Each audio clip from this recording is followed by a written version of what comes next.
મોકલીને એ ગીરા ગુજરી તમે પાર્ટ લીધો બધા, એની માટે સૌથી પહેલાં તો ખૂબ ખૂબ ધન્યવાદ આપને, અને આપનો સપોર્ટ હંમેશા રહે છે એની માટે પણ ધન્યવાદ. પહેલાં તો આજે ગીરા ગુજરી વિશે એમને કીધું નહીં, પણ હું કહી દઉં કે એક એવો પ્રકલ્પ છે. પહેલાં કલા ગુજરી વિશે થોડુંક આપણે વાત કરીએ કે કલા ગુજરી એકમાત્ર સંસ્થા મુંબઈમાં આજે છે કે જે સાહિત્યને વેગ આપે છે, સાહિત્યને દરેક જે પાંખ છે એને પ્રોત્સાહન આપે છે. અને જેટલા બી આપણે કહીએ કે ભાઈ લેખક છે કે કવિતા કવિ છે કે નિબંધ લખે છે કે જે બી આપણા આર્ટ છે આપણી, એને આપણે આગળ વધારવામાં કોશિશ કરીએ છીએ કે એ આર્ટિસ્ટ અહીંયા આવે અને પોતાની કળા રજૂ કરે. એટલે આપણે પ્લેટફોર્મ પૂરું પાડીએ છીએ, અને જેટલા બને એટલા વધારે અમે અહીંયા પ્રોગ્રામ કરીએ છીએ કે ભાઈ આવવાવાળા અહીંયા પોતાનું સ્કિલ જે છે એ ડેવલપ કરી શકે અને લોકોને કહી શકે કે ભાઈ હું આ કવિતા લખી શકું છું. કે ક્રિએટિવિટી જે છે એને અમે આપણે વધારવાનું કામ અહીંયા કરતા હોઈએ છીએ. છેલ્લા 30-32 વર્ષથી ગુજરાતી ભાષાની સેવા અને કળાને પ્રોત્સાહન અમે કન્ટિન્યુઅસ આપીએ છીએ, અને એમાં આ કડી છે. અલગ અલગ પ્રકારના પ્રોગ્રામ અને ઇવેન્ટ કરતા જોઈએ છે અમે.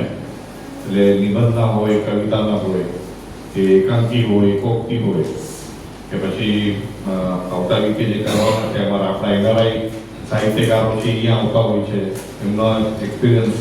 પછી નટવર ગાંધી હોય, કન્ના નાયક હોય, શરીફાવાળા હોય, બધા જ અહીંયા આવ્યા છે. લગભગ બધા જ આપણા ગુજરાતી રંગભૂમિમાંથી બી ઘણા આવે છે અહીંયા. ચિરાગભાઈ છે કે લગભગ બધા છે, પરેશ છે, અને લગભગ અહીંયા આવીને પોતાનું કળા અને સાહિત્ય અમારી સાથે શેર કરતા હોય. એમાં અમારું જે કામ છે બે વસ્તુ છે કે એક તો આપણું ગુજરાતી સાહિત્ય લોકો સુધી લઈ જવું, કારણ કે આમ પણ આપણે બધા જોઈએ છીએ કે ગુજરાતી ભાષા ધીમે ધીમે બોલાતી ચાલવામાંથી ઓછી થાય છે. તો આપણું પહેલું ફરજ એ છે કે ભાઈ આપણે ગુજરાતી ભાષા તો જીવતી રહેવાની છે, એમાં મને કોઈ ડાઉટ નથી કે ગુજરાતી ભાષા ઘણા કે છે કે નહીં બોલાય, એવું તો મને લાગતું નથી. કારણ કે જ્યાં સુધી એક ગુજરાતી બી છે, ગુજરાતી બોલાય છે, ત્યાં સુધી તો વાંધો લાગતો નથી. પણ આપણે સાહિત્ય વિશે જઈએ. ગુજરાતી ભાષા તો કંઈ થવાનું નથી, પણ ગુજરાતી સાહિત્યને આવતી પેઢી અને આજની પેઢી પણ આપણી પેઢી બી જાણે કે ભાઈ ફક્ત બીજા આપણે જ્યારે બીજું સાહિત્ય જોઈએ છે ત્યારે આપણને થાય કે આ કેટલું સરસ સાહિત્ય છે, કે મરાઠી સાહિત્ય છે કે સાઉથનું સાહિત્ય આપણે જોતા હોઈએ, પણ આપણે બધાને કેટલી ખબર છે કે આપણું ગુજરાતી સાહિત્ય કેટલું બધું સમૃદ્ધ છે. અને જે વારસો આપણને જે આપી ગયા છે, પછી ચુનલાલ મડિયા હોય કે મનુભાઈ પંચોળી હોય, ધૂમકેતુ હોય, સુંદરમ હોય, જેની કવિતાને રચના સાંભળીને આપણે ભણીને મોટા થયા. દિવેટિયા હોય, એની કવિતાઓ આપણે ભણવામાં વાંચી છે, અને જ્યારે હજી આપણને યાદ છે સ્કૂલમાં ભણેલા, તો મન લાગે છે કે પછી કલાપી હોય. પણ એને આપણે આપણી ફરજ છે કે આવતી પેઢીને પહોંચાડવી કે ભાઈ આ આપણું રીચ સાહિત્ય છે, અને એને જણાવવું બહુ જરૂરી છે. એવું સતત અમે કાર્ય કરતા રહીએ છીએ, અને આપ સૌનો એમાં સહયોગ હોય છે, અને આવો જ સહયોગ તમે રાખશો એવી આશા છે. કે એક જ્યાં આપણે એમ કહી શકીએ કે ભાઈ ભવન છે તો એમાં બધા આપણે આહુતિ આપવાની જરૂરી છે. બધા ગુજરાતીઓની ફરજ છે કે આપણું સાહિત્ય જે છે એ સમૃદ્ધ રહે અને આવતી પેઢીને અને આગળ ચાલતું રહે. એની એક કડીમાં આ જે કાર્યક્રમ છે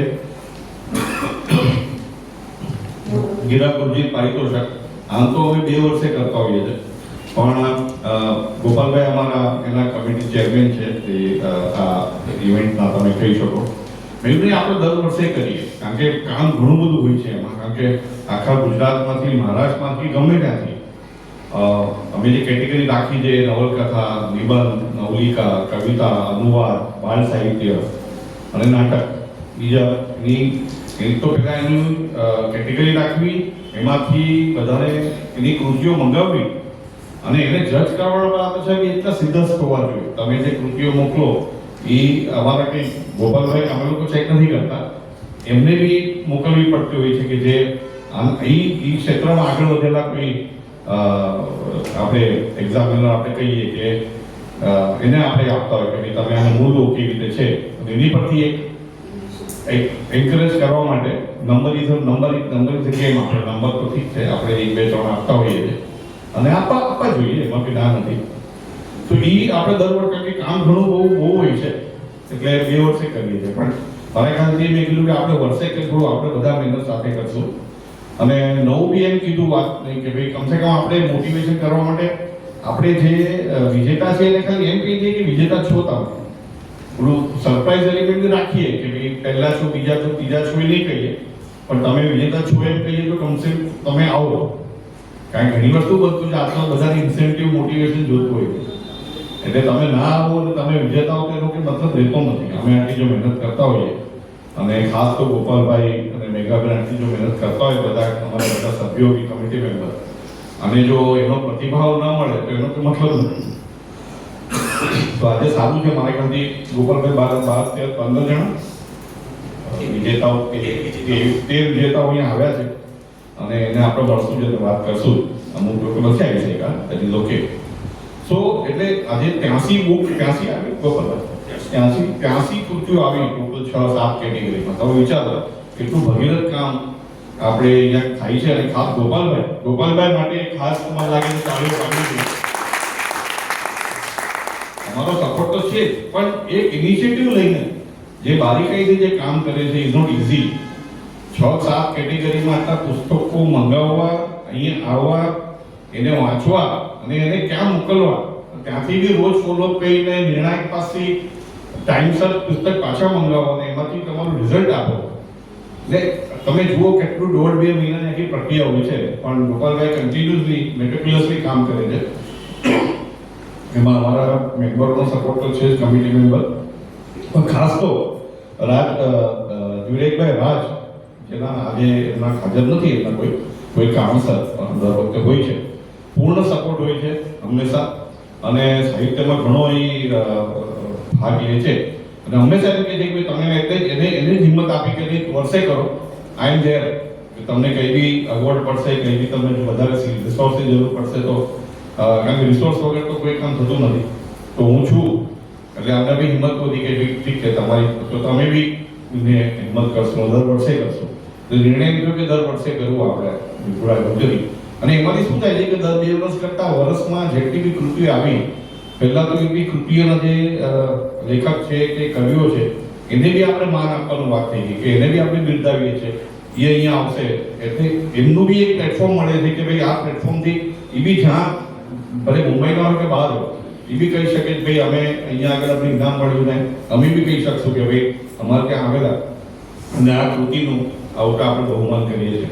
અને એટલે what we are trying to do is કે ભાઈ જેટલું બને જેટલું મેક્સિમમ થાય કે અમે જેટલા બી લેખકો છે કે લિટરેચર સાહિત્યકારો છે એમને જેટલું બને એટલું મોકો આપીએ કે એ બી અહીંયાથી આગળ જાય.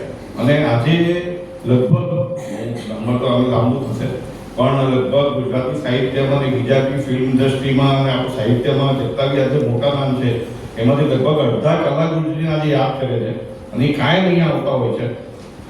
કોરિયોગ્રાફર કયો, સમીરભાઈ તન્ના કયો, એ ગમે ત્યારે અમે બોલાય આવી જાય છે. આજે બહુ મોટું નામ છે પણ એ ઓલવેઝ સી કે ભાઈ મારી શરૂઆત એવી થઈ, તમે મારે ઓળખ્યો અને તમે મને અહીંયા બહુમાન આપ્યું.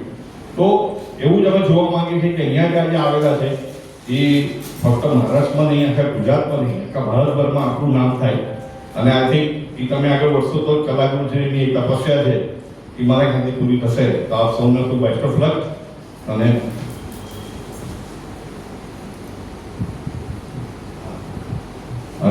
આપણે જેમ કહીએ છીએ કે વધારે સમય નહીં જતા, કારણ કે ઘણું બધું આગળ છે, ઘણા બધા આઈ થિંક લાંબો ઇવેન્ટ છે થોડો, કારણ કે બધાને આપણે ન્યાય આપવો છે. પણ આપણે કહીએ છીએ ને કે દરેક પુરુષની પાછળ એક સ્ત્રીનો હાથ હોય જ છે.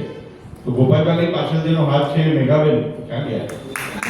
હા, મેઘાબેન પૂર્ણ સપોર્ટ હોય છે અને એટલી શાંતિથી, એટલું ધૈર્યથી મેઘાબેન એ પોતે જે હું બધા નથી કહેતો, આપણે એમનું બી જોશું કે પોતે એક બહુ સારા સાહિત્યકાર છે, લેખકિકા છે અને ઘણી બધી બુકો લખી છે અને આજે બી એક જોશું, હું સસ્પેન્સ નથી કરતો.